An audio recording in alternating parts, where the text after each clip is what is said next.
Alrighty, y'all. Welcome to the hunt.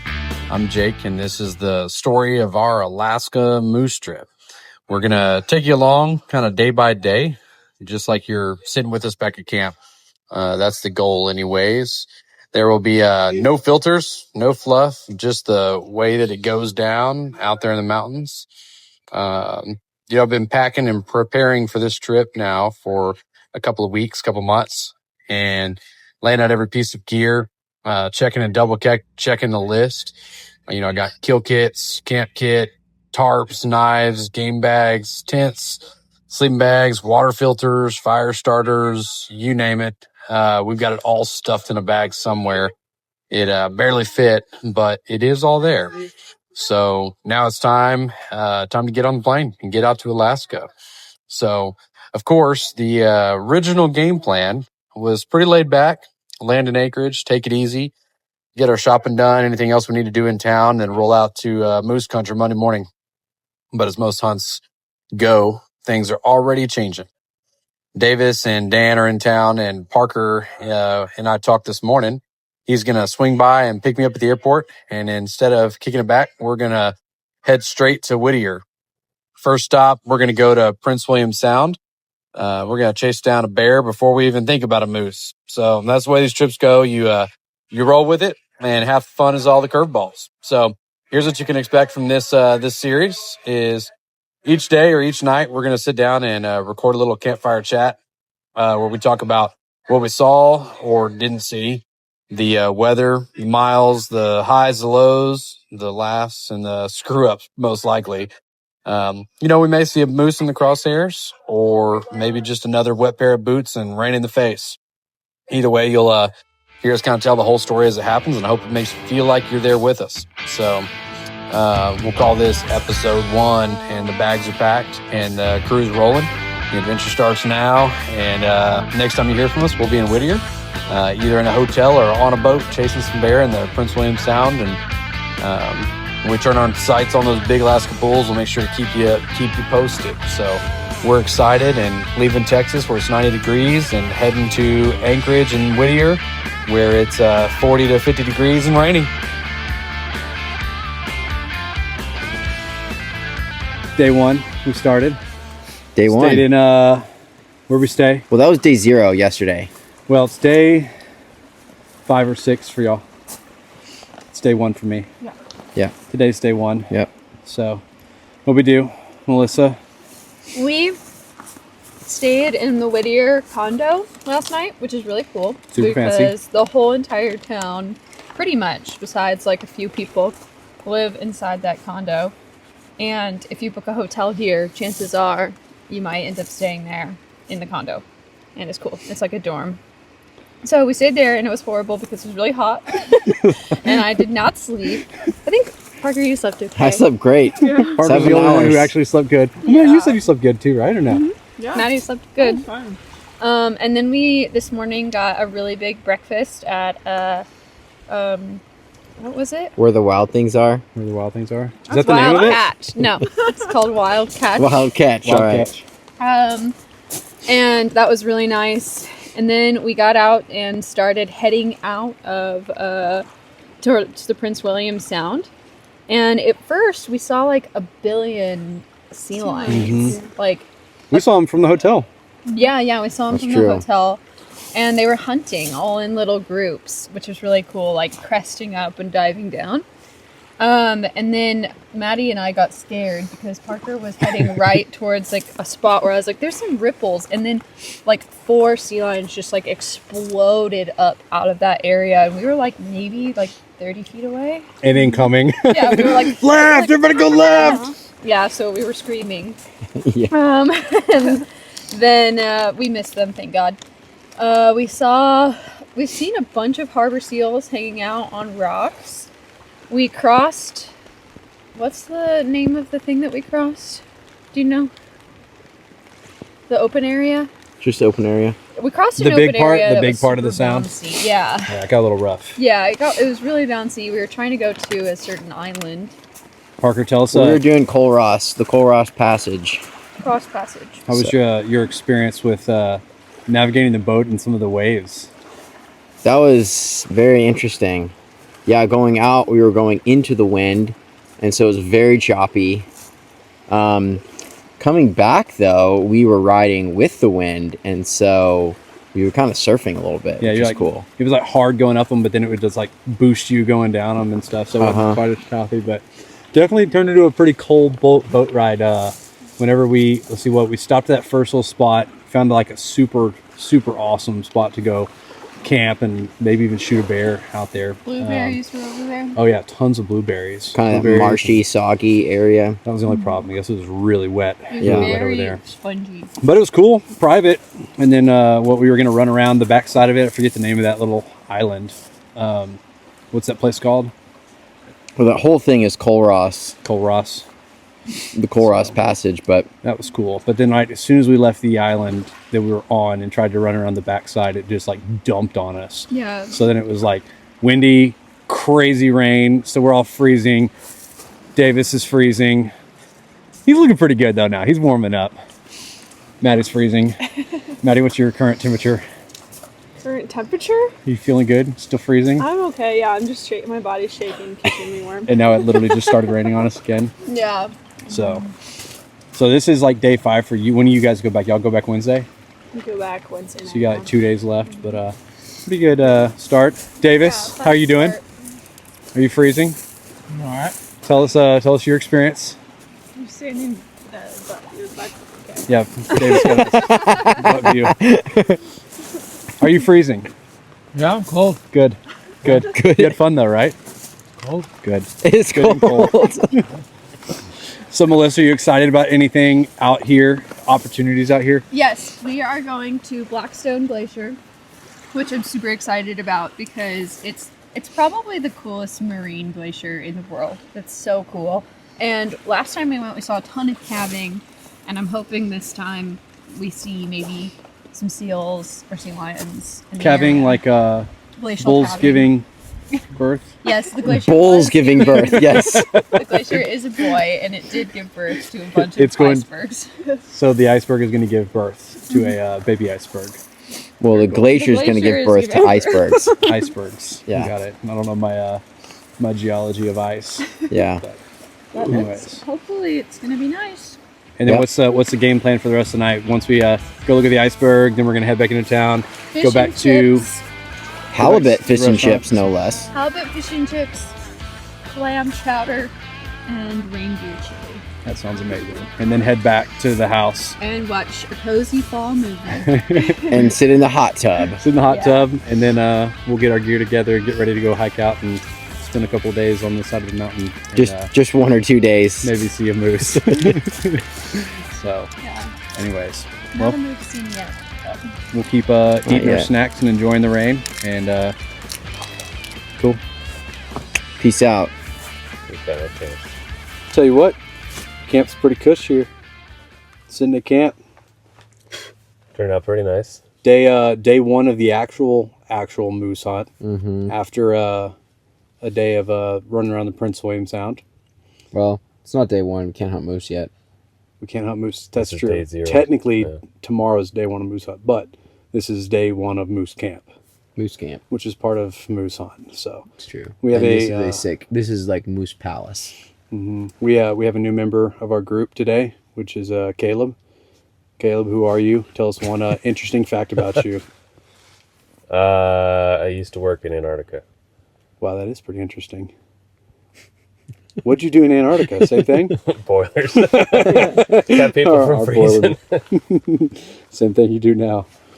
That's cool. Well, we're pretty excited. Davis, tell us about our hike in. Where are we? Who picked this campsite?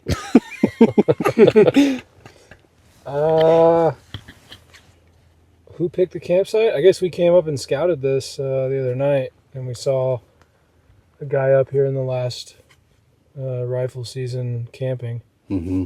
We saw actually a little orange tent, then we saw this yellow bush, and that was kind of our landmark Nice. for where to hike to. Nice. Yeah, so we hiked in. How far did we hike in? About 2 miles, maybe? I don't think it was even that. I don't even think it was 2 miles, think maybe so. a mile and a half. Yeah. Mile and a half or so, and then basically ran uphill. What did we say it was? A couple hundred or 100 foot, 150 feet maybe in It felt like a elevation. lot longer than that. Over about 200 yards. So maybe two. I think you measured it, and it's between a 20 and 18 degree incline. incline to get up here. But it is the only flat spot that we could find, apparently. Which is why y'all made me hike my fat butt all the way up this hill. With your 100-pound pack. Yeah, with my 100-pound pack. But we made it, even though I was a little bit angry for a few minutes. But it's okay. I got up here and I ate a Snickers bar. So You're satisfied now? So Betty is satisfied. And so I'm a little bit better. A lot of work getting up here, but there are some amazing views. And then, then I went and set my tent up in my anger by myself, and then I saw you guys setting up this contraption. What are we going to call this? Moose Mansion. Moose Mansion? Moose Mansion. Whose idea was Moose Mansion? How did this idea come about? We were in Fred Meyer looking at tarps, and these were next to the tarps, and I was like, I have one. And I'm like, well, Our plan we was got hatched. carts. Yeah, so the 10x10 makes perfect sense, but whose idea was it to put all the tarps around there? Definitely mine. Nice. I'll claim You that take one. some credit. Yeah, Moose Mansion turned out nice. If it rains real hard, we can drop it down 4 feet and still have a nice spot to make some coffee in the morning and get ready. Yep. So, cool. Well, what's game plan for tomorrow? Shoot a moose. Shoot a moose. Where do you think we're going? Probably hiking out towards Hunter's Pass. Mm-hmm. Yep. We could walk around, check my game cams. See Oh, if that's they- right. You got your game cams out here. Yeah. Where are your game cams at? They're around the other side. By Hunter's Pass? Yeah, one of them's dead, so I'd like to pick that one up. The other one, it's just been catching all sorts of like branches and stuff, so it's not picking up anything. Mm-hmm. Yeah, so we'll hike out to Hunter's Pass. Probably be good if we could leave just before light. So probably like, is it 6:30? 6:30, 7 o'clock? I think it gets light about 7 now, right? Yeah, about I 7. think. We can check since conveniently So- we do actually have cell But phone you signal get here. the pre-dawn around 6, the glow. Yeah, Yeah, the glow so- was about. We sat in that spot with Dan the other day at like 6:15. Pretty easy to see. Mm-hmm. So we'll Probably probably by 6:45, it was. You could identify an animal.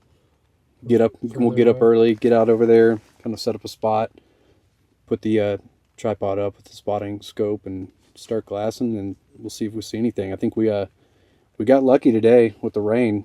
Kind of early, it blew through when we were driving around making like our 5 stops at Sportsman's and REI to pick up all the last minute gear and bear boxes, and then once we started the hike, it was pretty dry. Sunny. I mean, it's been sunny. It was warm. We were like was warm. removing layers and sweating, Yeah.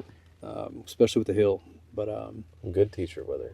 Yep. Yeah. good t-shirt weather for sure. So we'll see if we get that lucky tomorrow. I know the forecast looks medium tomorrow, a little bit rain maybe in the morning, but then clear in the afternoon, and then Wednesday I think it's clear, and then after that I think we're screwed. I think it's going to rain every day after that. So Or maybe it'll change. all right, Do your rain everybody. dance. Number one thing you're excited for me, it's just being away and relaxing outside. Hopefully we see a moose. Parker, what are you most excited about? Yeah, this is cool. I like being out here. Obviously, shooting moose would be great. Hanging out here with the boys. Mm-hmm. Pretty exciting. I'm really excited for this setup. Our trip earlier this week out in the rain on the boat was fun, but that got really cold and Mm-hmm. demoralizing. This is like spirits high, very excited. I could see us chilling in here, having a great time. And I don't know, I think the odds are pretty good that we shoot a moose. Not bad for moose camp. Yeah, for sure. Not bad. Caleb, what you excited for? I was excited to just have vacation. I Mhm. spent weeks of vacation earlier this year just working on the house, and now Mhm. just get away, turn the cell phone off. Good. So, yeah. Davis, you're with us one more night. What are you most excited about? I'd say like waking up to the silence and like just kind of seeing the fog lift and Mm-hmm. how quiet and calm it'll be. Mm-hmm. It is crazy quiet out here. Very peaceful. Do you think we'll get the fog in the Ship Creek Valley the same way we get it in the Eagle River Valley? Doing that whole like layer thing? We got fog the other night. Or the other morning, rather. This morning, there was a beautiful fog layer. When I was driving in, I went and got coffee this morning, got breakfast, went to one of my first stops at Sportsman's, and then when I came in, Eagle River looked absolutely gorgeous. Wait, you went to Sportsman's twice today? Yeah. Yeah. It's great. So, no, it looked really pretty. So, well, the fog will look nice. I mean, it's another river valley. Why I hope wouldn't it? I hope it's not foggy, so we have good visibility tomorrow. Sometimes it's really cool when the colder, because the glacier's up top. That cold air coming down when the weather's just right, the fog layer will lift, and you'll get a shear where the bottom layer is rolling this way, and the top layer is rolling the other. Oh, and you man. can watch it roll. You got the warm weather from the bay coming up on the top half, and then it's cold glacier on the bottom. Nice. But those are some of my. I should get into what's it called when you take pictures and roll it up. Yeah. Speed. Well, we've got a beautiful sunset tonight, so I think we're gonna start making some dinner. Teriyaki rice. All right, I got beef pasta marinara. What you got, Parker? Chicken. Oh, shit. Nope. Caleb's very glad he has waterproof boots right now. I'm telling you that. And chill out here, go to bed, get some rest before we wake up early in the morning. So glad to be here with you guys, and it's gonna be a fun time. So, all right. Day 2, day 1, whatever day this is, wrapping up, and we'll get into tomorrow. Well, let's recap our actual day, Our morning. our morning. Well, Our wind. Actually, our I wind mean, awakening. I if we think if we we- say it started at 2 a.m., then this is better part of a day. yeah, it definitely started at 2 a.m. So Moose Mansion had some problems. I think 2.0. The tarps are great, but like a canvas tarp that doesn't have the crinkly would be a good investment. Yeah, or like Canvas tarps. a rain fly, because usually if you just buy like a Or a rain fly. Yeah, that's like really lightweight, but it that's doesn't not gonna make crinkle. a bunch of noise. I think these would have worked had we had bigger stakes. Mm-hmm. But I think because we had small tent stakes and we're trying to put them through all this heather, I have two stakes if you need them. yeah, we may need to put some up. I mean, I took Did my you- tarp down, but Those larger yellow ones that you had, Yeah, they work for me. those worked pretty well. Those were a bit fatter too, huh? Yeah. so Davis, what happened? What happened last night? Our 5-mile-an-hour winds. We were had a not little. 5-mile-an-hour We had some consistent winds, and we had a couple microblasts that just came in and Mhm. just felt like all of our tarps were gonna go. Yep. go Our, That was soaring. where this whole thing was gonna. our Yeah. big, beautiful tarps. Yeah. I was laying in the tent, and we had the tarp going right over my tent and lost a corner, and it was just like slapping and slamming into the side of my tent, and I was trying to listen for bears through the sound of a tarp just slamming into my tent. So that didn't work out very well for trying to sleep. And then at some point, like 2:30, it was like super windy, and I was like, man, this whole canopy's about to come down on top of us. So I got up to go restake mine. I actually just cut mine down and then restaked y'all's. And at that point, I was like, well, there's enough adrenaline. It's cold. I had to put in all my gear because it was 40 degrees and super windy. So at that point, I just laid in the tent, and I heard Kayla heard you get up, and I was like, well, let's go. I started making coffee, and after I heard you stirring, and I think I got videos of you and me making coffee at like 3 or 4 o'clock in the morning, 4:30. I think it was like 4:45, something like that. 4:45? Yeah. Yeah, the rain was short-lived, and the wind just kicked up. Thought it would have been nice if the rain kind of sat on us a little, because we probably would have slept really well. And then if it just lifted, and we had more winds in the morning, at least we would have been able to just be like, all right, we're getting up at 4:30 because it's super windy, and just staying awake instead of like the back and forth. It's not really. That's right. But we woke up, made some breakfast, and then We left camp pretty early. What time, Caleb, do you think we left camp? Before 6. Before 6. It's probably Close to 6. 5:45, 5:50. We hit the trail and started hiking out. We got to our spot, just after 6. It was still dark, and then we set up on the side of a little hill right outside of Hunter's Pass, which was a little bit tricky because it was really steep. It's like chairs didn't really work out. I think it was. Caleb had a good idea though. Took the back legs off. But I got two and y'all got the one axle, so Yeah. I think it changed it for y'all a bit, but it worked pretty good with me. I sat on the ground, and sitting on the ground was cozy. It wasn't too bad. I think that the fortunate thing is the rain that we talked about yesterday. We thought we were going to have. It held, because if you looked at it on the weather app, it was pretty gnarly coming off the coast. It broke coming over the mountains. Typhoon or something. Yeah, it broke on the mountains, and you could see it at a distance, but it didn't actually hit us. So it didn't rain on us at all today. So it's been really nice. So just spent a lot of time glassing. And Davis, tell us all the things you saw when we were glassing. What we saw? Sticks. We saw some sticks that were Quite a few trees. Some suspicious sticks. Yeah. That we thought were elk, and then elk for moose. Yeah, there's elk out here.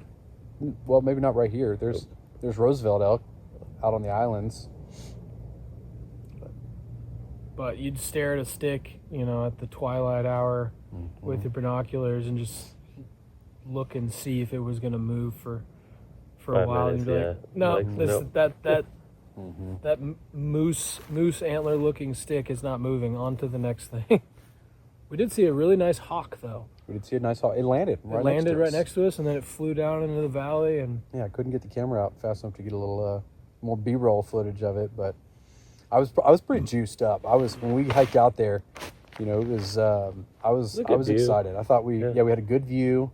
We were there early. I was like, if they're out there, we're going to see them. We had pretty good visibility out to really a mile, but there was a lot of areas that were kind of shooting angles, out to about 1,000 yards, which I don't know if we would have taken a 1,000-yard shot, but at least we could have seen them and close the distance. So really good view. But I think if something moved around, we would have seen it.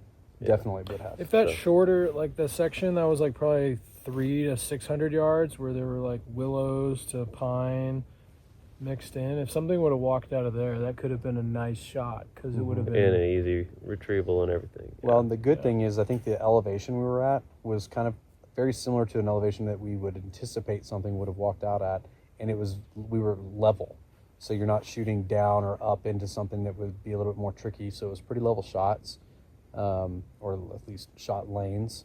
And then if they were close, it would have been within 100, 200 yards, so it would have been really easy. So yeah, it was a good spot. The brush is really tall here though, which is the tricky spot. Is you can't lay prone, you can hardly kneel. You really need to be standing or at some type of a clearing, because there's very few spaces that you can just set up and get a clear shot. So that's the part that's going to make it a little tricky. Is if we find a spot to glass, you need to make sure you've got a spot to shoot as well, where you're not trying to stand up freehand, because most of your shots are going to be at least a decent distance, a couple 100 yards. So. It's thick brush. The other mistake we made this morning was it was windy, and we were standing out here in the cold, so we decided to throw on all Rain of our gear. layers. Yep. How many layers were you wearing, Caleb? 4 on the bottom, 3 on top. Yeah, I was 3 on the bottom, 4 on top, including a rain jacket. So again, because we thought it was going to rain on us. So by the time we hiked out there, even though it was like maybe a mile, Covered in sweat. yeah, I was covered in sweat. Davis wasn't. I was 1 on the bottom, 5 on top, and so my 5 on top was compensating for my 1 layer on the bottom. Because I didn't bring any base layers. I didn't really want to I didn't really want to buy a bunch of base layers and then try and carry more stuff home that I already have at home. But overall, I think it was a good time. It was a fun morning, man. Fun just sitting out there. We had good chats. Yeah, really good visibility, and it wasn't raining. It wasn't So raining. I think it's a bonus. We got some good super fall colors. Some good scouting in. I think got I a got couple of about a berries. 10-minute nap in too. So. Did you really catch a little nap? A little bit, yeah. Well, you had the move. You put that tarp. We have that nice brown tarp that really camouflage is pretty good. You were just like laying underneath the tarp. break the wind. I will say that was the other thing that was nice. It really wasn't too windy either. Even though we were up on the side of the mountain, you would expect that would have had kind of like a little wind funnel, but it was pretty still most of the morning. It would have been a solid morning to shoot an animal because we would have been able to see it coming. And day's not over. I mean, we're doing this a little early, but we still have this afternoon. And I think that what we're going to try to do is, instead of hiking out a mile, we're going to sit here at camp. Right now, I don't know how high we are. I think it was like 12 or 1,300 feet. That's what I saw on the map, above sea level. But the trail is it's 280 feet below us. So it's a pretty good elevation just from the trail, and then we got further elevation from there. So we got a really good vantage point, just at least to spot into the canyon, and then or into the valley. And if we see something, we don't have to stay up here and try to take a 1,000-yard shot and do something crazy. We can actually hike down, I think, some of this brush line near that creek that we've got. Looks pretty open. I think we can close the distance and get to where it's a couple 100 yards shot. And then the good thing is it's really not that steep down there either.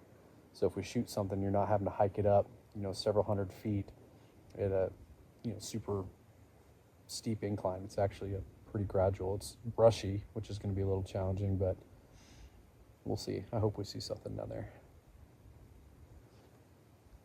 Be great. Only the first day, though. We got time. I got some good footage of me and my boy Davis enjoying a stogie together. Parker, we're glad you could join us. And we'll resume this later on. That's good. Damn. And that will be the end of that video. Well, on that note, we are sitting by our failed campfire, which is mostly cardboard and whatever that other branch. Wood. What was the wood? Yeah, some wet rowan wood. Yeah. And we tried our best to burn some trash and see if we could have us a little fire tonight. But negative Ghost Rider was not in our cards tonight. So, but had a pretty good day too. Figured we could wrap up the end of yesterday as well as today. I think we had a pretty fun day today. So,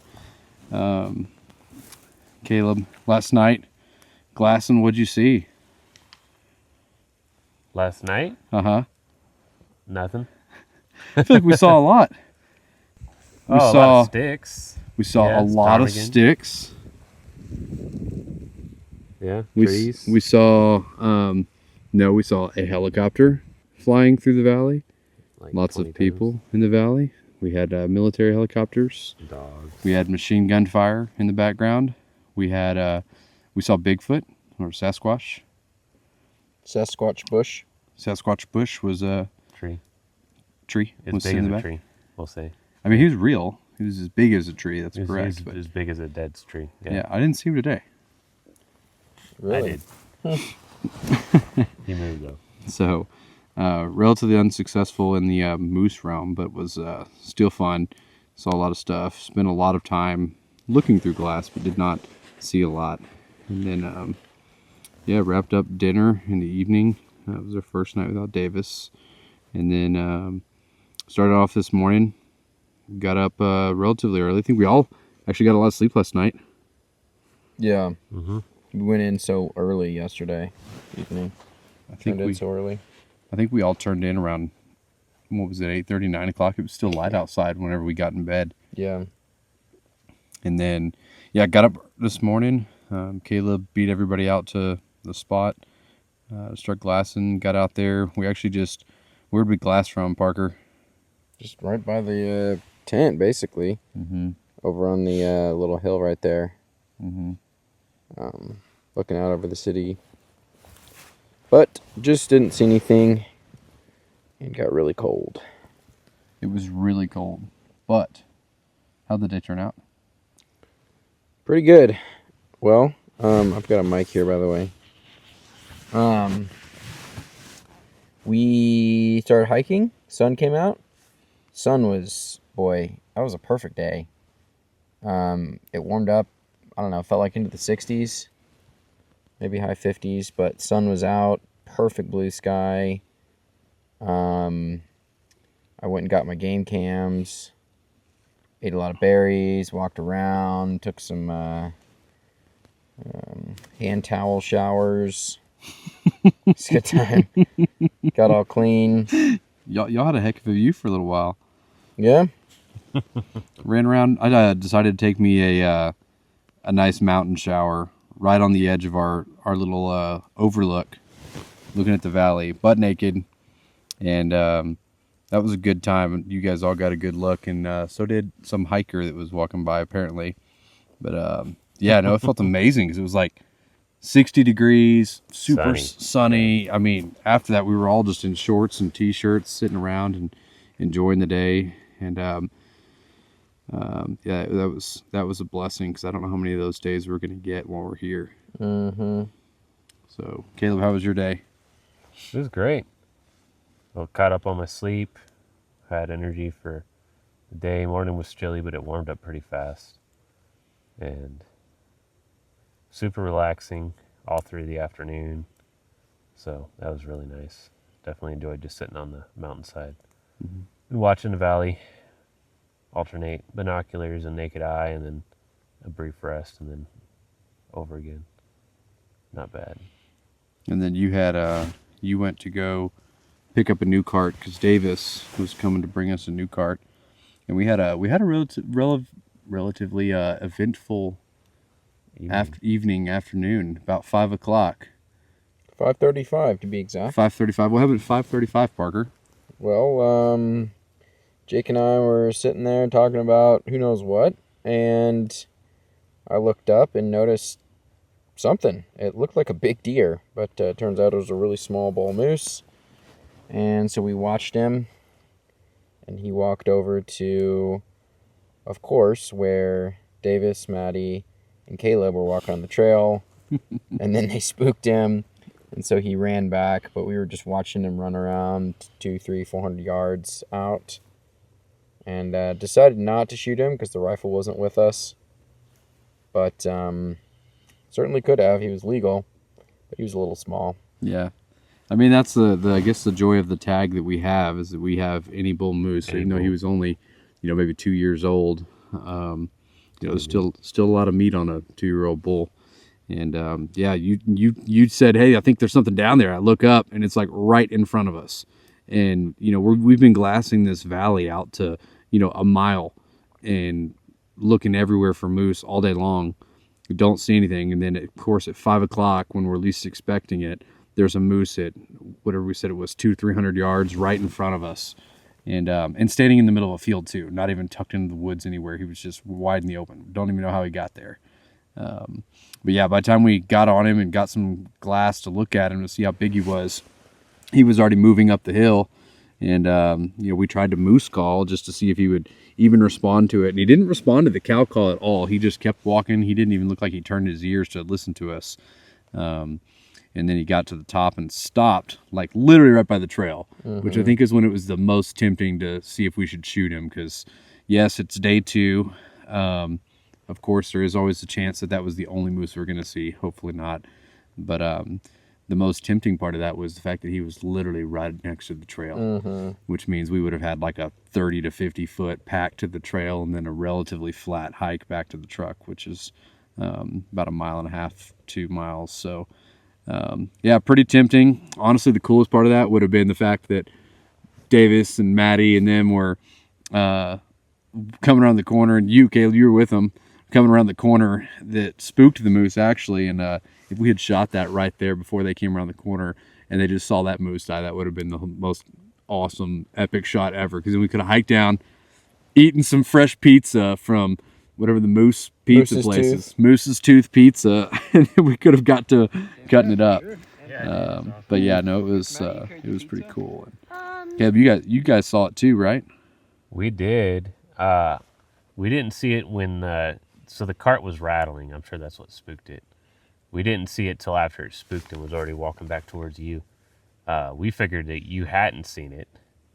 We're like, hey, they're probably talking. We need to go, get them to notice. And then turned out you already knew too. So, by that time, it was moving pretty fast, and the dog on the trail started barking at it. So it took off pretty fast.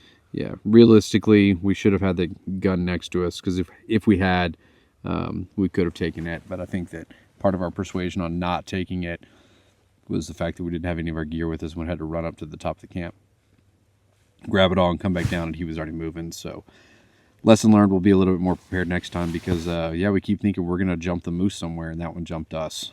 But yeah, it was still fun, beautiful day, super pretty. And I think the best thing for me is that, you know, I was talking to my wife earlier, and you know, I was saying it can be really discouraging if we're just sitting out here freezing our butts off in the morning and the afternoons, because they're really chilly, and not seeing anything at all, not even on the opposite mountains. You know, all the thoughts run through your head of, is there really moose out here? Where are they? Are they further up? Is it really the rut? Is it not the rut yet? You know, we're never going to see anything. We suck at hunting. All the thoughts run through your head, but you know, just like fishing, the second you get a bite, you're excited, and you know, it helps you to be motivated to press on. So, you know, I don't think that any of us are going to have a problem being a little bit more diligent tomorrow, because I think there's a little bit of hope now. So I'm pretty pumped. So Great. yep. So Let's get ourselves a moose, boys. Get us moose. So let's go to bed. It's 9:30, and then we'll be up tomorrow around 5 o'clock, and we'll see if we can't run up on either that small moose or maybe call in a bigger one. So alrighty, we will keep today's short and sweet because we are freezing. We have how many hours did we spend looking at the mountain today? 13-ish, plus or minus, right? It's about 13 hours. We were up again pretty early, like 5 o'clock, and I think you were talking about, Caleb, we don't have to wake up this early anymore, since days are getting shorter by 13-15 minutes a day. Something like that. It's pretty nice. Yeah. I think we can sleep in till 5:45 tomorrow and still beat the light. Yeah. Yeah. How was weather this morning or today, Caleb? You know, this morning was a little chilly, but the rain that was forecast was holding off. So we were dry, which was nice. I bundled up a little bit extra, and I was toasty warm. Weather got a little sunny, then it got cloudy again. Weather was great till about 1 or 2 p.m., and then it's just started dripping, and it's been dripping ever since. Yep, I think it started raining probably around noon, huh? Noon or 1. Noon, yeah. 1 o'clock, when we decided to take a quick hike over to Hunter's Pass, and dry on the way over and wet on the way back. And it has not stopped since then. Yep. And but I'm proud of us, because we came up here, we had like a super quick lunch break, made some hot meals, and then went and sat back at our little overlook spot and spent another 6 or so hours just in the rain, looking glassing, and we didn't really see anything at all. Actually, today it's been a really slow day, even though we were pretty diligent at looking. But I think we heard a couple cow calls, potentially. Something I think we heard some things. It was challenging to hear through the rain, because it's all clicking off your Gear. Yeah, all your gear and your hoods. But I think most of us have stayed dry, which is good. But it's been a chilly one. Mm-hmm. I think had we not seen the moose yesterday, today would have been much more challenging. But after seeing him, I think that it'll do a little better. But Parker, you asked a good question about quantity of moose per acre. What was the answer to that? It's per square mile. I think Caleb said 2 to 3. It's 2 to 3 moose per square mile. It depends on where you're on the state, but from what I was seeing here, probably be about 2 to 3. Yeah. And we have access, or at least views, from our camp. About a square mile. About 1 square mile. So I think we've mostly decided to stick to the little valley that we've got just in front of camp, because we have the best view. We did take a new strategy yesterday on Caleb's advice, which was to hike down just a little closer to the trail. It closes about, I think it was 250 yards. Same view, but 250 yards more range. Yeah. Yeah. Which helps us whenever we have a lot of areas we could see moose that would be 1,000 yards away. And I think that's pushing it out here, at least from my skill level. So at least to try to take an ethical shot. So, but no, it was a good day. And now I think we're just going to eat some dinner and relax a little bit, and then probably turn in super early, because it is it's pretty chilly out here when it's this wet.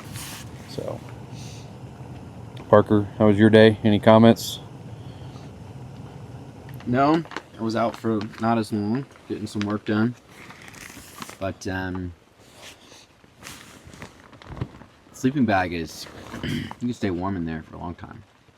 I took all of my clothes, all of my layers, and stuffed them in there so that they were all warm by the time it was time to use them. Put them on. It's a clever strategy. Just dumped them inside of your sleeping bag? Yeah, I think I had, so my layers right now, maybe we should do a little gear rundown. We can do a gear rundown, yeah. More or less? I think we'll be good. Okay. Yeah. So I've got 2 pairs of wool socks on. Cheapo wool socks from Sportsman's. Mm-hmm. They work pretty well. Then I've got these, like, I don't know, 15-year-old Wolverine boots from Academy and Tomball. Nice. They're doing great. I don't think my feet are wet. Oh, they are a little cold now. Jinxed it. Then I've got some long johns, some cotton Carhartt long johns, and then some Walmart joggers on top of those. And then I've got these Cryptek, Aries, I think, pants. Some kind of Cryptek pant. And then on the upper half, I've got a Nomad long sleeve hooded shirt. Then I've got my Melzana. Wearing a Melly, huh? Yeah, Courtesy of Davis. that's right. It's really hard to find them in all black. I found the one in all black. Then I've got a Prana jacket over that, and then I've got the Cryptek on top of that, and then I was wearing a kind of military surplus rain jacket. And I've got my North Face beanie on. Nice. So after you say your outfit for the day, you got to say one piece of gear that after being here for a couple of days that you wish you had either bought or did not leave at home. What's the one piece of gear right now that you wish you had? I'll cheat a little bit and say 2, because it's kind of 2 in 1. I wish I had like proper rain gear. So like a rain jacket and rain pants. I don't have rain pants. So out there I was just sitting under a tarp, which kind of, I mean, it worked, but it would just be nice to have a full set. Yeah, for sure. So that's one thing. Rain gear, right? Yeah, rain gear. Nice. All right, Caleb, what's your fit? What are you wearing? Got boots and merino socks. Those are working great. Got a merino base layer, pair of long johns, pants. Well, merino base layer are my long johns. Then sweatpants, and then I have a light pair of pants that's been my outer over that. Except now I got Gore-Tex camo I borrowed off Kaylee as the outer. So these are great. They've kept me dry. Upper, I just got a t-shirt and a merino base layer, and then Gore-Tex. Been working pretty good as long as it's not too chilly, and then if it is too chilly, now I got the parka. If I could grab something right at this moment, I got decent gloves, but I would have grabbed, they're just cotton and nylon mix. I got some water gloves that I didn't think to bring, which would have been smart. So yeah, I've got those gloves that I bought at Sportsman's during my first trip, to Sportsman's. Your first trip to Sportsman's on Wednesday or whatever it was? Tuesday. Day we were coming out, or Monday actually is what it was. Yeah. Just came out on Monday. Yeah, I got those after we were out on the boat and my hands were freezing cold, and they're like, what's the wetsuit material? Oh. Neoprene? The neoprene on the outside with the fleece layer on the inside. So they're Those pretty decent. boys right there? Yeah, the little black Nice. ones. Yeah, they're my neoprene. Those look like diving gloves. Mm-hmm. Probably great for handling fish and fishing, though. I'm not going to lie, because it's waterproof and pretty warm. But, yeah, so for me, base layer on the bottom, same thing. I got some nice, I think it's the Smart Wool socks, and then the Lawa boots. So feet are a little chilly, but they're dry. And then I've got some a Sitka base layer that I think is merino wool for the leggings, and then the camo pants, and then I put the rain pants, the dew points on below that, and then basically the same thing up top. So I've got a Sitka's lightest weight merino base layer, and then a 511 zip up, and then my duck hunting hoodie, but it works really good out here, and then put the dew point jacket on top. So I've stayed dry. I won't say I've been the warmest as possible. I'm literally still kind of shivering, but I think we just spent so long outside that it's just kind of cut through. It's to the bone now. We're just sitting for hours. Just sitting for hours. Yeah.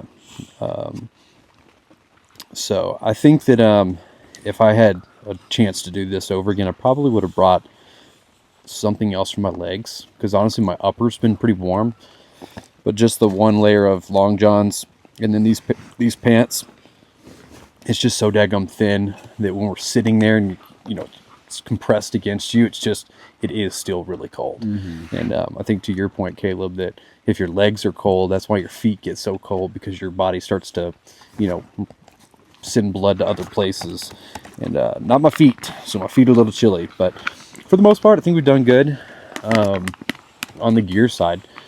Now I'm just ready for us to see a moose and put some of it to test, but I know all of us kind of had the same thought as we were winding up this evening, that even if we did see a moose, it would super suck, because by this time it would be really wet, really cold, and really dark while we were cleaning it and then packing it out. So maybe a little bit of a blessing we didn't see it, and hopefully all the calls that we did will bring him in the morning, and maybe it'll be sunshiny and nice and we'll smoke him. But a couple of days of this is going to wear us out, so we'll pray against that.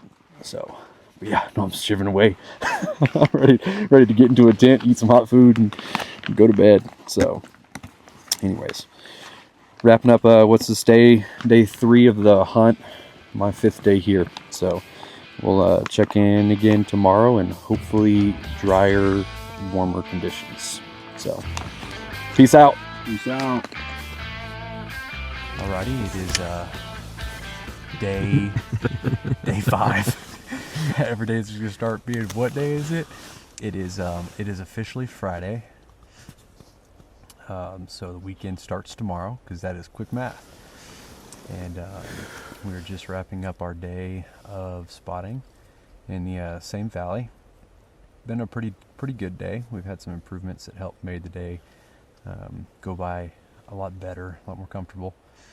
And yeah, we're hopeful we would see something. We just had a visitor, nice whistling man, come through the valley, so we figured we'd go ahead and record, since it's probably blown our last 30 minutes of glassing. So Caleb, what are we sitting in? Where are we? We are under a camo tarp that we set up to make a little sniper tent after getting rained on for about 6 or 7 hours, or however long it was, yesterday afternoon into evening. We had enough of sitting out in the cold and rain, both. So we built little shelters just below the ridge so it doesn't stand out too much, and it's nice and cozy. How did we build it? What was the construction method? Well, Jake, you had this camo tarp hanging around, and we cut willow branches using your silky saw. Use the silky. And we this heather actually is pretty loose, so we were able to post them in, 2 in the corners, 2 in the back, a little bit lower in the back, and drew it tight down to the bottom in the back, so it's just kind of a awning. Gives us a frontal view. Good shelter from rain, good shelter from wind. It's been great. Yeah. Yeah, it's been real comfy. And then Parker, I think you went and took a little quick hike down the bottom, but you could see us pretty good. What was your thoughts on the camp, or the sniper's hide, after walking around?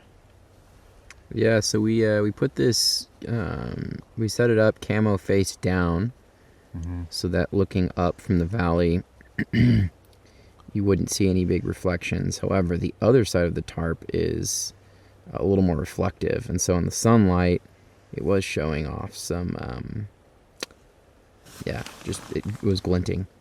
So we cut a few more willow branches, and there was some stuff laying around as well. And we kind of, I guess, brushed it in. So we put a few branches in front and then all branches along the sides where it was glinting the most. And kind of created a proper sniper's hide, if you will. Such that from the valley floor, it's visible, but it's not crazy visible. I feel like from the photos you took, Caleb, it really just kind of looks like a little shadow, a dark hole. The brush on the outside really did a good job of hiding kind of the boxy structure that it is, and so all you could kind of see is a little dark spot. But it's hard to tell if you're looking, into a bush that has no tree or leaves on it. It really looks pretty decent from a couple 100 yards away, and especially where the moose are. I think that it'd be pretty challenging to tell what's here, but tell you from my perspective, it made today so much better. I mean, I've been in here since we built it about whatever that was, 10 o'clock.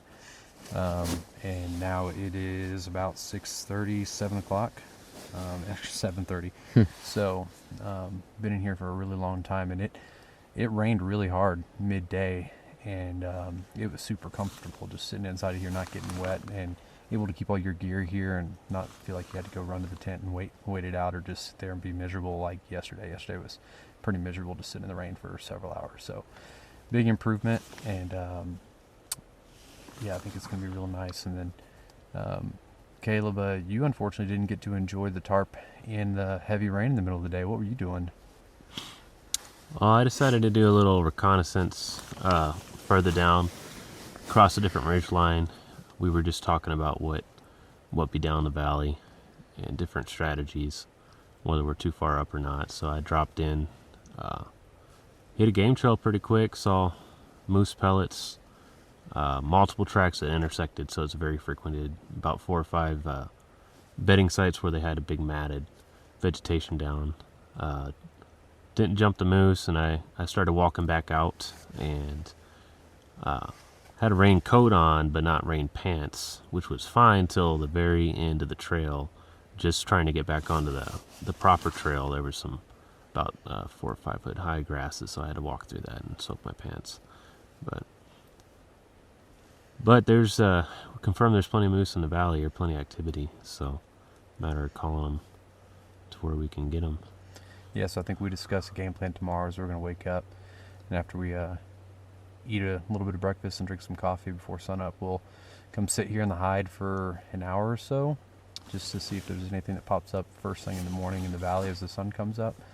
And then probably about 9 o'clock, 9:30, we plan to head down further into the valley, closer to the river, really where the trees start getting really deep and brushy, because we've been able to see a lot of the open areas of our valley, but there's so much dense trees just beyond the openings that we've got that who knows if there's moose just stacked in there. And to your point, Caleb, when you went on your little walkabout, you saw droppings, you saw thick game trails through those trees. So there's a really good chance that those moose are just hanging out in the heavier cover, not coming out, except for that young 3-year-old that probably was too dumb to know or got spooked by something, was running out in the open midday, 5 o'clock. But so yeah, we'll go see if we get lucky. Might spook up a black bear too, and I know, Caleb, you're gonna be ready for that if we see it. And kind of leads us into the next thing we wanted to do, is kind of continue the gear conversation. I know we talked about it'd be fun to give us a little bit of breakdown. So yesterday we talked about our clothing. Today I think we'll have some fun and talk weapons. So maybe, Caleb, if you want to start us off, and you can kind of share your bear pistol and what you got going on, and then do a little show and tell. A little show and tell? Well, this is my choice of personal protection when I'm hiking or backpacking in bear country. Got it in a Kenai chest holster. It's really nice because it's quite a heavy pistol, but it stays out of the way. You can one-hand draw even when you're fishing or anything. But this is a Smith & Wesson 460 Magnum. That thing's a beast. It is a beast. It's got more wallop than most rifles do. What grain bullets are you shooting out of there? 325. My rifle rounds I'm shooting today are 175. That's crazy. For some context. This is it's a showstopper. bought it after hiking in Kodiak and seeing some the brown bears there, and realized I was probably undergunned. Talked to some folks in the know, and was recommended to go 454 Casull or bigger, so I went bigger. Nice. It's fun to shoot. I like it, and have more confidence in it than if it came down to it. I think it would stop the charge. It's a lot of wallop, and if jumped a black bear at close range, I'd have no problem taking it with this either. It would definitely would put it down. What rifle did you bring? I brought a 300 Win Mag, Christensen Arms Ridgeline, and we're primarily on a moose hunt on your tag. But if I saw a black bear and it was out of pistol range, then that would be my option with that. Well, and Alaska's cool because it's one of the few states that allows you to do, even if it's not your tag, a follow-up shot. So as long as I take the first shot and hit the bull, then you're allowed to help follow up, which is, I think, a really good rule, because they want to make sure that people kill the animals that they shoot, that they don't just wound them and lose them. And so pretty interesting rule from Alaska, but there's definitely good reason for there to be a second shooter out here. So what you got, Parker? What'd you bring? Yeah, so let's see, for personal protection, I also in a Kenai chest holster, just have a Glock 19X. I go with maybe quantity over quality here. So I don't actually have them in here now, but normally I have Underwood plus P ammo, so 19 rounds, and I can shoot, figure I could get a number of rounds on target if a charging bear approaches. And I also have a, what is this? Olight Valkyrie. Nice. In the chest holster. And then on top of that, I do have a rifle. This is a little more personal defense, but I've got a 11.5-inch 300 Blackout with a what is this? The rugged Obsidian 9mm suppressor. And this is a kind of pistol barrel length. So I've got a SB tactical brace there. So this would be for if we went down into some thicket and came across a bear. This would be better for that. You planning on dual wielding? You're gonna pull out the 9mm and the 300 Blackout and just be blasting. That's right. You're gonna be that meme. So I was blasting. Yeah, that's right. So yeah, this is more for shooting bear down a thicket, or if we shot a moose and it ran into a thicket. I feel a little more comfortable with a rifle than using my handgun. So, yep, this is what I brought. Well, I also joined you on the Glock train, so I ended up bringing a Glock 40 that a buddy of mine, Wade built, and bought it from him. It's a pretty sweet little setup. It's a long gun, but yeah, I'm shooting 220 grain Underwood hardcast, so I got 15 rounds plus one. Then I've got a Surefire light on there, and then also a Trijicon RMR, so it's a sweet little setup. And also, we got 3 of us in Kenai chest rigs, so shout out to Kenai. And then for the main rifle that I brought my Sig Cross Magnum Sawtooth. That is a whole name.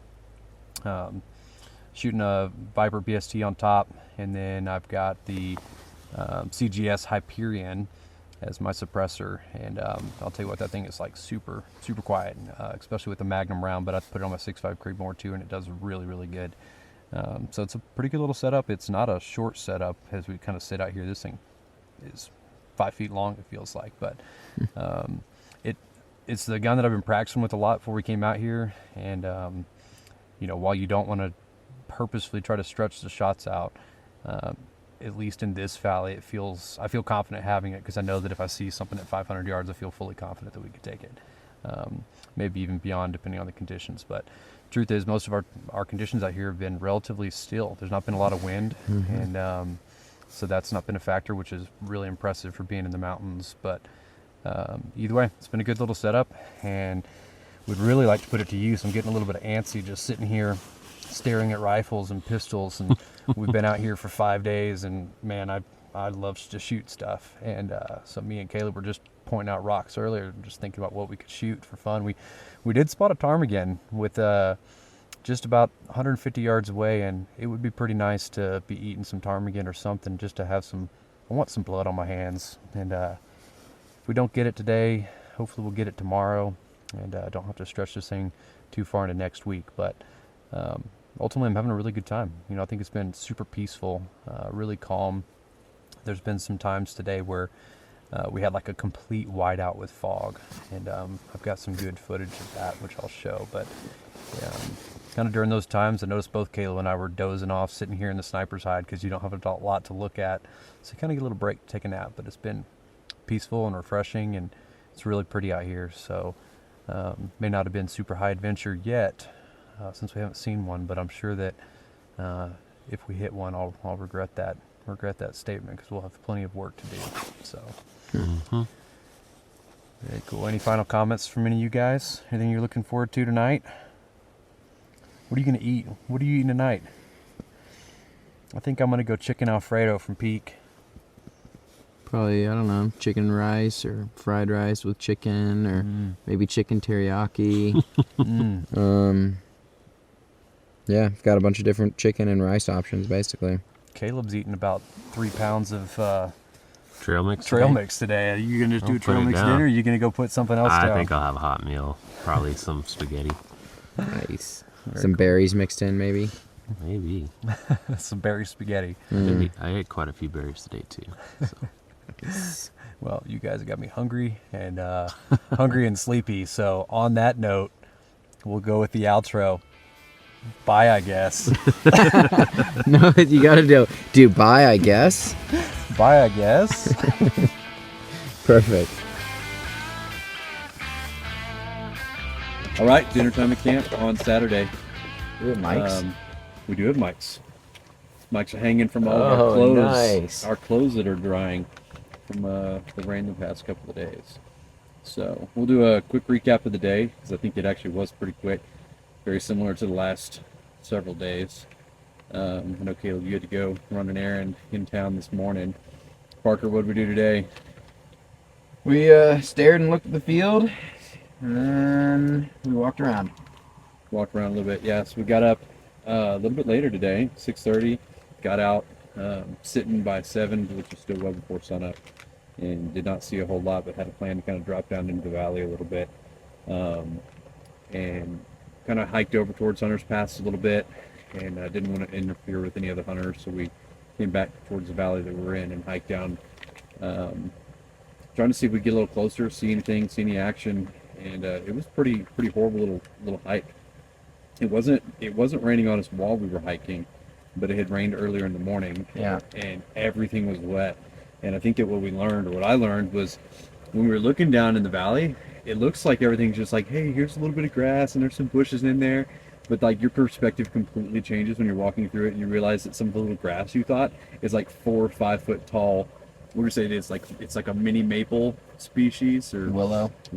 It's a willow. And then you've got 12-foot tall, what's the other stuff? Alders. Yeah, that the moose can be hiding behind. But it was tough to walk through it all. It was beating you up and pulling on all your gear and getting us soaking wet. But it was still kind of fun. Parker and I found a little hidey hole back in some trees. I climbed in a tree. Parker climbed into a tree, getting a really, really good vantage point, and I think that was a successful move. I don't know what we would have done if you had not climbed that tree. Yeah, so. I have no idea. We would have just probably sat there and seen the same thing. So yeah, it was a special place for Parker and I. So left our mark there just so we can remember it for forever. But it was a cute little spot in the Aspens, just Parker and I hanging out, boys being boys. But yeah, and then headed back up to camp, and Caleb came by and back from town and surprised us with pizza, which was amazing. That was great. Even though the cheese had all slid off. What happened to the cheese? I got it piping hot, put it in the console on the truck, and one of the turns it dumped into the back, and I didn't. It took me a minute to fish it back out. So all the hot toppings kind of rolled up like a fruit roll up. And then when I put it back flat, they were still in the corner. And then so as it cooled down, it was like a fruit roll up of cheese and toppings. Which is amazing because it was also probably some of the most cheese and toppings I've ever had on any pizza. So we just had these wads of cheese and meat, which were amazing. I'll let you dose it. All right, I'm gonna fill up my food here. So, but then at camp, or last in this afternoon, we really didn't see anything. It's pretty. We had some luck calling in people. Quiet. Yeah, we called in people. And that's what we said. If Caleb ever needed to find somebody, he just like put out a call. And you call in some people too. That's right. So, unfortunately, it was not the most successful evening, but anyways, it was still fun. Still peaceful being out here. It did get a little chilly, but I think today we all just tried drying a lot of our clothes from days prior and hiking around. But so we've been doing some gear reviews, which have been fun. We've talked about our clothes, and then yesterday we talked about our guns. So today I've got a new question for us. So it's 3 parts to this. So what is one piece of gear that you brought that you absolutely love? You wouldn't go do this again without it. What is something that you brought? Part 2 is what is something that you brought that you didn't need, that you would leave at home next time, or if you had to leave something, you'd leave that. And then number 3 is what is something that you wish you had brought, maybe that you've seen or thought about after being out here that you wish you had with you. Parker, you want to go first? Yeah.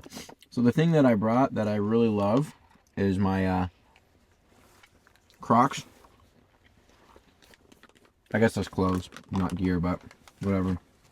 They're amazing. I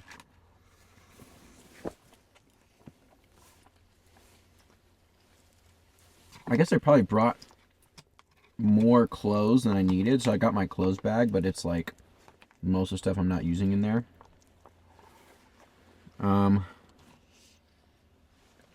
And something I wish I had. I don't know. I'd like to try out one of those little USB fans for boot drying. Supposedly might work.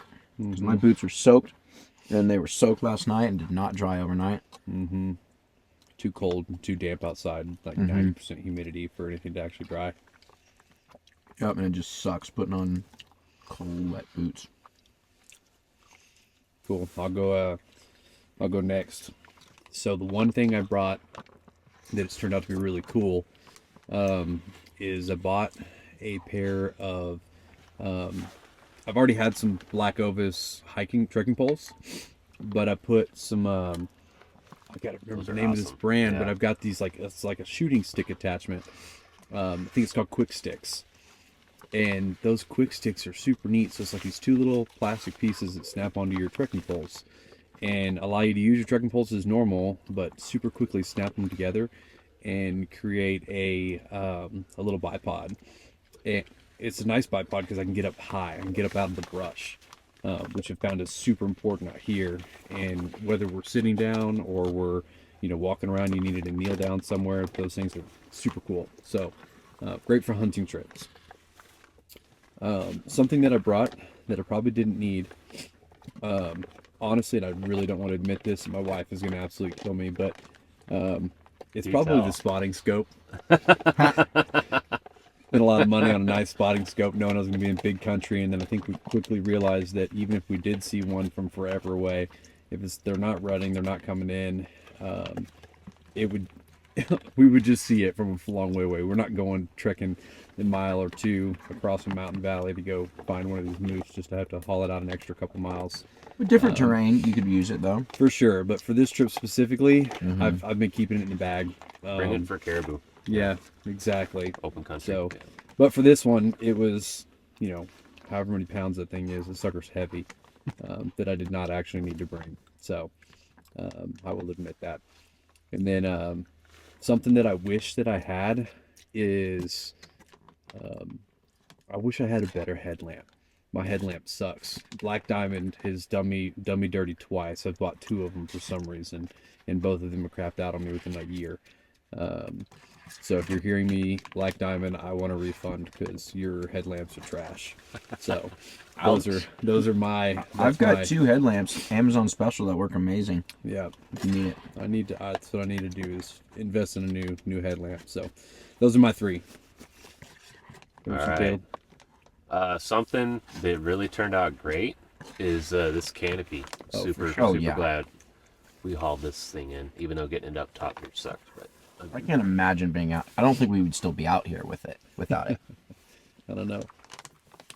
We probably would be doing the shower lap to home. Well, yeah, or some kind of gig like that. There might be a version 2.0 that's a little bit lighter, but I mean, this is not too heavy. It's just stuck. The only part that sucked was just getting it up top, and it's For sure. being able to get out of your tent, cook everything, have a big open dry space. It's really been incredible. Something I haven't used. I brought my Kindle. Haven't even opened the thing. Thought I'd just be kicking it, reading a little more than I was. But even glassing it kind of keeps you busy, and then just sitting around talking is fun. Yeah. So, and then something I wish I had. It's a counterpart to Parker's. You want some hot water? No, you're good. Okay. Well, help yourself. We might 2.0. We might have to see who likes which one better. But I want to just bring some silica gel in a dry bag, and then if I have wet clothes, I can just throw it in the dry bag, and tomorrow they'll be dry.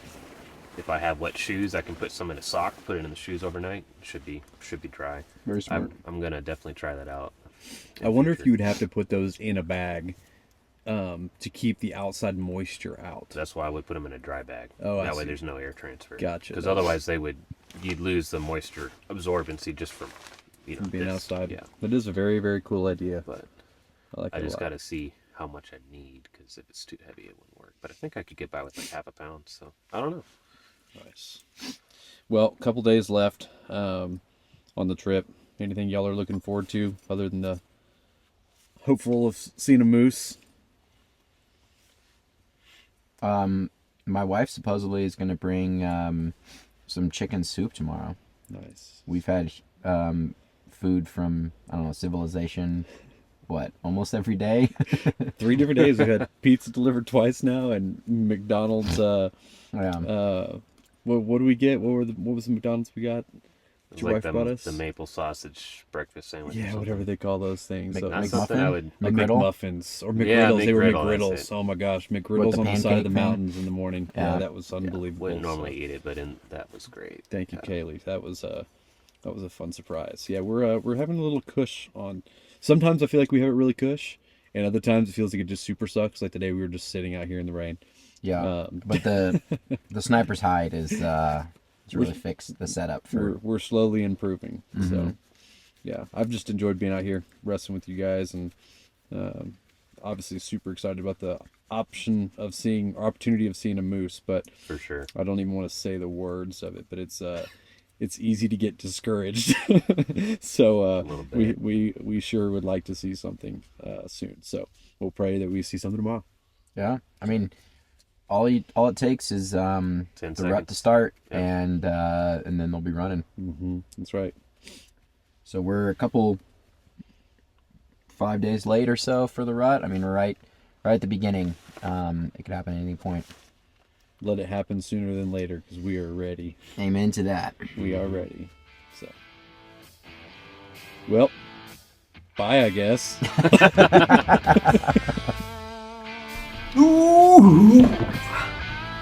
You're back too. What'd you say? You're back too. Yeah. That's nice. Well, we are officially back at the house, but That's right. for good reason. Good reason. We have officially killed a moose. We killed a moose. So I figured since we're a couple days behind, we'll recap basically the day of. So we did get the night before, and then we'll kind of lead into everything that's happened since then, what our experience has been, and tell some fun stories and all that. So the day we shot the moose. What happened the day we shot the moose, Caleb? How'd the morning start? The morning was a little drippy, but it was kind of normal for it. And then getting towards like noon, it just got cloudy and foggier and foggier and foggier.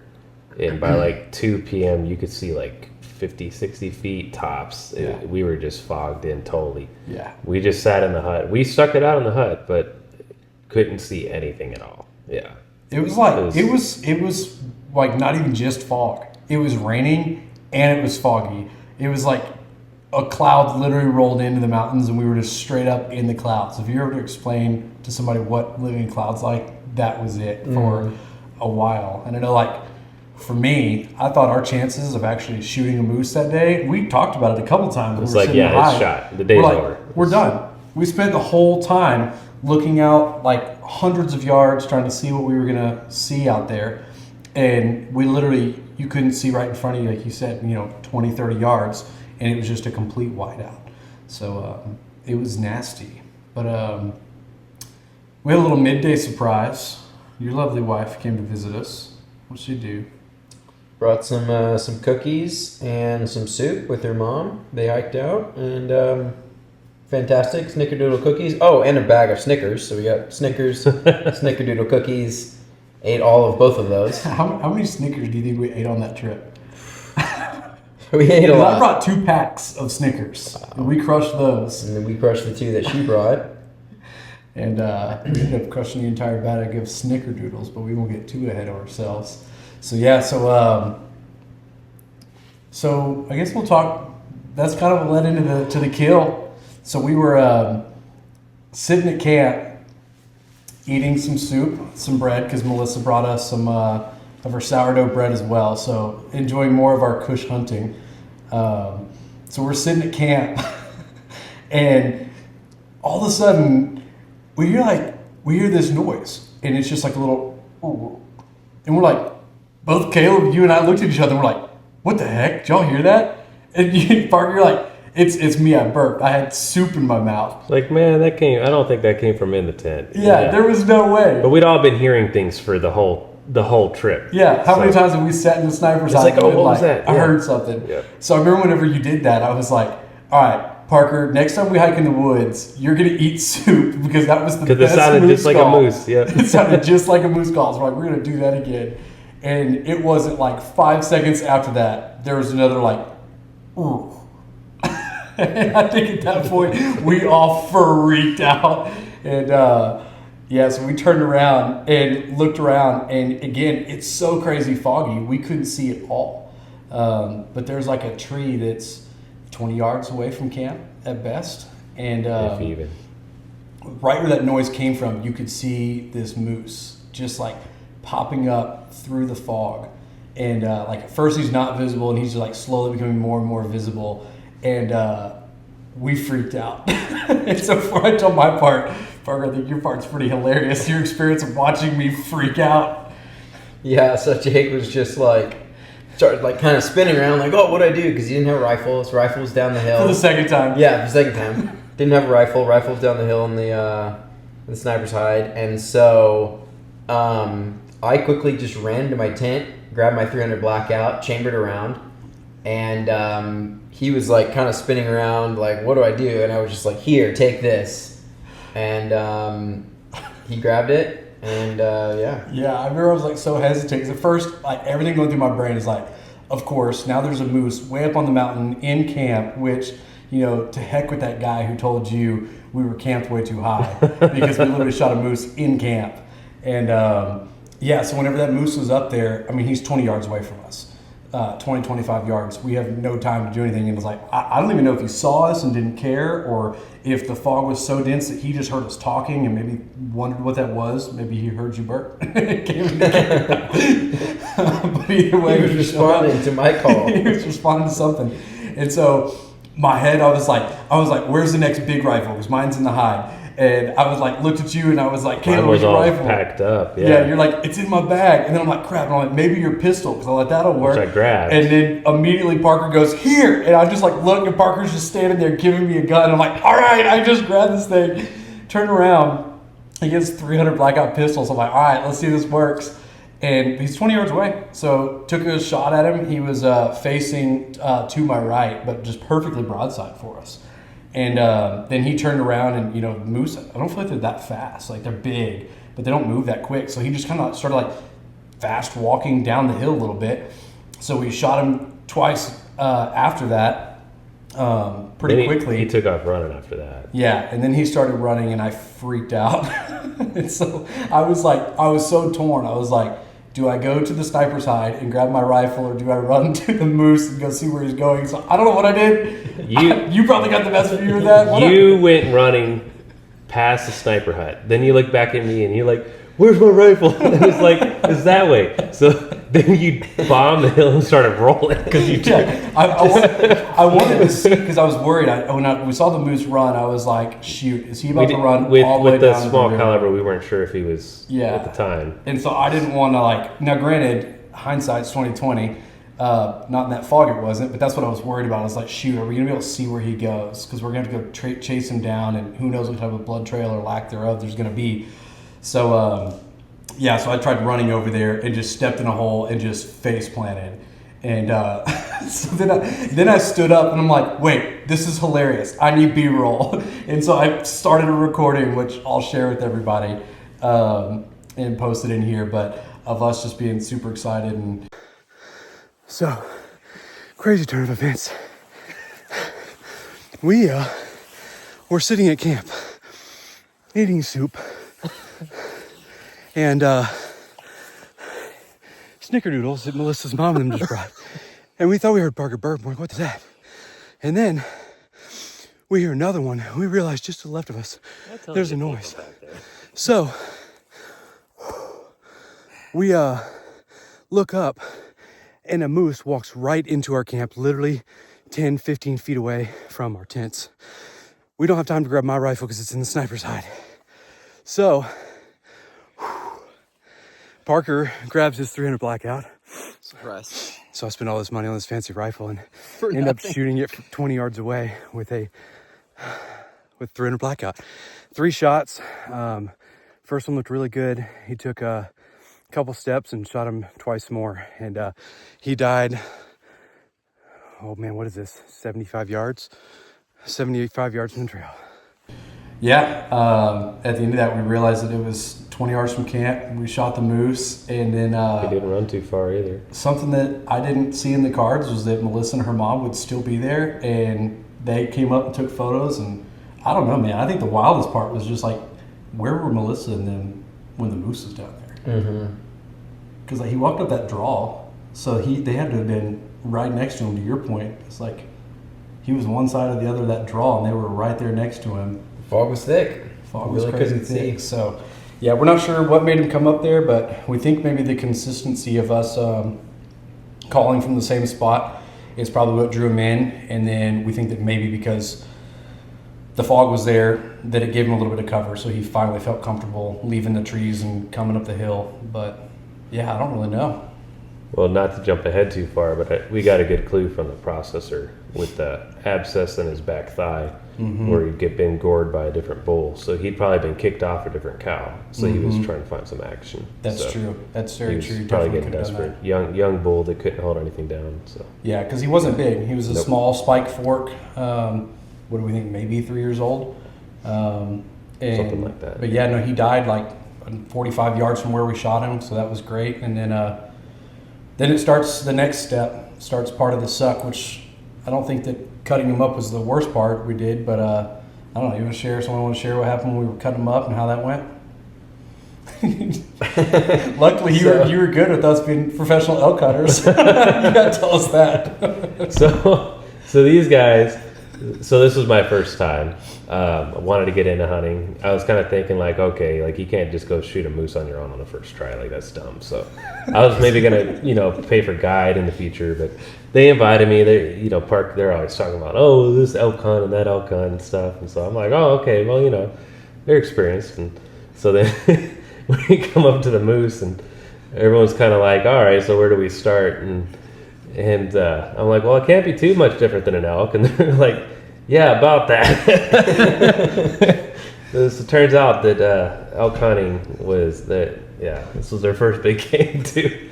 But all our first big game. Yep. Killed some whitetail and skinned some stuff, but not a moose. So YouTube was very helpful for that. But ultimately, I thought it was pretty good. You kind of seemed to know exactly what we were doing. we definitely followed. It was just basically a deer. Same kind of incisions and everything, just blown up, 3 times, which you said kind of makes it a little easier in some cases. Mm-hmm. I actually did think that, other than the fact that everything weighs a lot more and it was a lot harder to move around, it took like 2 of us. There was a lot of times that you were either grabbing the hide and stretching the hide while we were trying to skin it, or even just holding a quarter up so you could get around the joint. Yeah. Exactly. Yeah, holding up quarter. It really is a 2-man job to do it, and I think it was really nice having 3 of us because I don't know how long it took us to end up actually cleaning it. We thought it would take 3.5 hours. and it took us 3. Yeah, we were just under our estimate.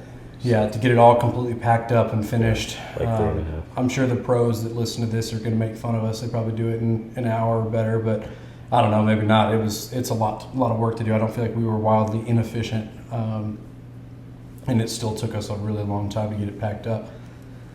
And then started the pack out. Let's just the pack out started at about 8 o'clock. Mm-hmm. And we left there with our last load at 4 a.m. 4 a.m.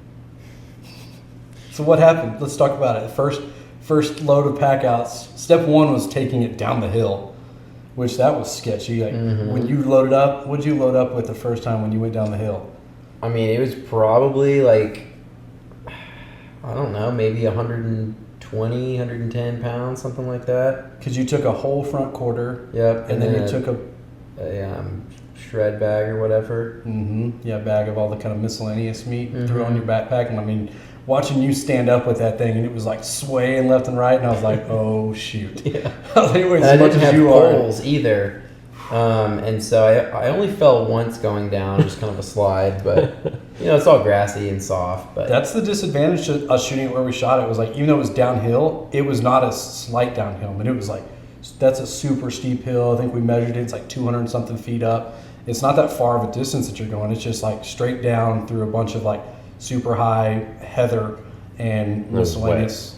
I don't know what all those shrubs are down there, but it was definitely that was probably the sketchiest part. Wasn't necessarily the hardest part, but it was definitely the most scary because you're like, man, if somebody twists an ankle or blows a knee or something on the way down, that's going to really put a downer in our mood. So then we get down to the bottom, and what was the methodology or the thought process for hauling? Well, we had a cart and we had a wagon, cheapo wagon. We should have had 2 carts, but somebody broke one of them. Not one of us 3, somebody else.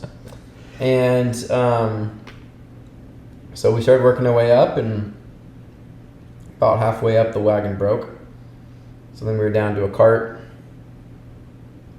and we started making trips back and forth. And we just packed it all out in our backpacks, pretty much, in that one cart. Each trip about 2 to 2.25 miles one way, and unfortunately coming in was mostly downhill, but coming out loaded down it was mostly uphill, so that was pretty rough. Climbing most of the way. I think we did the math on it too, and it's like each round trip was just over 4 miles and 2,000 feet of elevation, and we did that 4 times. And we did it 4 times when it was raining. It was the middle of the night, and it was cold. I mean, it's like 40-something degrees out, which is, I guess, good that the temperature was cold. Not great that everything was wet because you're trying to get that meat dried really fast. And so, unfortunately, we just had everything kind of laid up in some shrubs up on the top. And as we're hiking, everything's wet, and we're all wet. And we stripped down to like 1 layer and maybe a raincoat. And when you're hauling out, we're going straight uphill. It feels like not crazy steep, but it's just constant the whole way there, and it's just exhausting. So your body's actually really hot, but then the second you were dumping it off in the trucks, it was just like you start getting cold. You're like, all right, we got to start hiking back quick, and it was a lot of fun. But it's like, I think at one point we looked back at it and we're like, holy crap! I don't even know. I think our early estimates were like, shoot, we're gonna get out of here at like 12 or 1. And then it was like the first trip, like, oh, it's going to be 3. And then it's like 4 o'clock by the time we just finished loading the last load. But we still had to take it from there after we loaded. We drove it over to your house, Caleb's place. And you made room in your garage, and we hung it up in the garage so we could leave it there overnight with the fan on it to keep everything cool, which I think turned out really good. And then it was starting to crust. Yeah. Yeah, we treated the bags too, right? What we treated with? Citric acid. Yeah. Treated the bags with some citric acid to help keep them clean. And then, that was the end of the pack out. And then I think you and I both took a 2 or 3 hour power nap, and Parker just straight up took a shower and started working the next day. It did. So very little sleep, feet hurt, legs hurt, back hurt. Luckily, I was actually surprised we all had such a good attitude the whole night through. Maybe there was a little bit of adrenaline. I mean, Caleb, you were an absolute workhorse. I feel like I was super pumped at the beginning. Like my first load, I was like, oh, heck yeah, this is going to be awesome. Just like powering through. And then by the end, I was a little wimp, and I was like, I'm taking the small bag. And you guys tried hauling out 2 of the front quarters on the cart, plus you all had bags weighted down. It was super impressive. And I remember at one point, you're like, I'm just throwing this in my backpack. And you just hauled uphill. And Parker and I looked up. At one point, your light's like hundreds of yards in front of us in the trees. And we're like, how did he get up there so fast? Well, so my theory from backpacking is if you got like more than 20 pounds, especially if you got a full 100 something, it's not how fast you're moving, it's how long it's on your back that hurts. So it's like, I'll just run and then wait for you guys while the bag's on the ground. It's much better. Yeah, you just killed it up that hill. But yeah, all that worked good. And then unfortunately, the next day we still had to go get camp because we had all our guns up there. We had all our gear. You know, we have thousands and thousands of dollars worth of gear up on the side of a mountain. So unfortunately, there was no rest for the weary. We had to turn back around and go make another load. And we ended up doing it over 2 days because we had to go drop off the meat. And so I guess that'll kind of like lead us to the next part, which is pretty cool. One of the things that I feel like I've really loved about Alaska is how there is so many small operators that are able to like help you from processing to guiding to all the different things. And so made some really cool contacts. One of the guys that we had who actually processed our meat for us, his name's Jody. And I met Jody when I was doing the hunting class up here in June.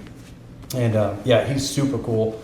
Really nice guy. And he processed them out of his garage. So I remember we pulled up to his house and he's got 3 or 4 moose already there hanging and got blowers on them and stuff. And he's got a whole setup in his garage for processing meat. And so really fun to take it to him versus, some big shop somewhere that's more corporate. And then the next day, I think whenever you were working and y'all were both working and I had some free time running around, I also took the hide because we took the hide as well to go get that tanned. And I met another really cool dude, Christian, with Grizzly Expediters. And man, his shop is super cool. And he took me like for a full tour. So I got to go see his tannery and where they tan everything. They flesh all the meat and prepare it all, dry it, hang it. And then he even took me and showed me like some of his, like, I don't know if you call it his trophy room, which is where he's got all his stuff that's being finished up and ready for people to come pick up. And man, he just had some like gorgeous, gigantic moose in there, which was a little bit defeating, to be honest, after shooting a little spike fork. But gives us something to look forward to for the next time. But it was super nice of him to give me a tour of his whole shop. And he does everything from moose to deer to caribou and everything. And just a really, really nice guy and good shop. So give him a little shout out. And dropped everything off there to get taken care of. And then that pretty much wrapped up all the pack out and cleaning up and getting everything in. And what's nice about using Jody is he processes like a moose or something every single day out of his garage. And so he's just like cranking those things out. So we dropped it off. What day was that? Was it Monday? It was Tuesday. No, it was Monday because we went back early. Yeah. You're right. Yep. The days get mixed up because we didn't sleep, but yeah. Yeah, it was Monday evening. So we dropped it off Monday, and then we picked up today, Thursday. We made some moose tacos today. What do we eat?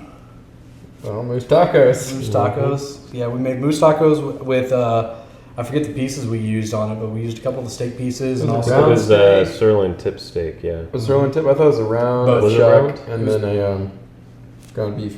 Mm-hmm. Ground beef. Moose. Yeah, and how was it? Great. Yeah, it was unbelievable. I think that we're all pumped about that because I think we all ended up coming, what did we say, 125 pounds of meat each. Yeah, something like that. Yeah. So, which is crazy impressive for, shooting even a smaller moose, is that each one of us has 120, 125 pounds worth of meat in our box. So, kind of feel sad for all the elk hunters that are shooting small game. They don't get as much meat, but Elk hunters shooting small game. So maybe one day all those elk guys will move up into the big game territory. But for now, we'll let them try some of it and see if we can encourage them otherwise. But no, I think it's been a super fun trip, and I love getting to meet you, Caleb. It's been really fun. It has been. Likewise.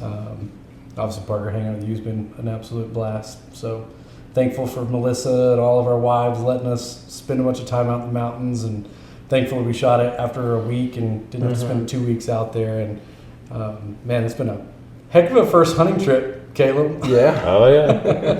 I don't think that's most people's first hunting trip story. And I think there's more to come, hopefully. So Hopefully, definitely. definitely, for sure. So final takeaways from the hunt. What's your number one favorite memory of the hunt, if you were going to pick one?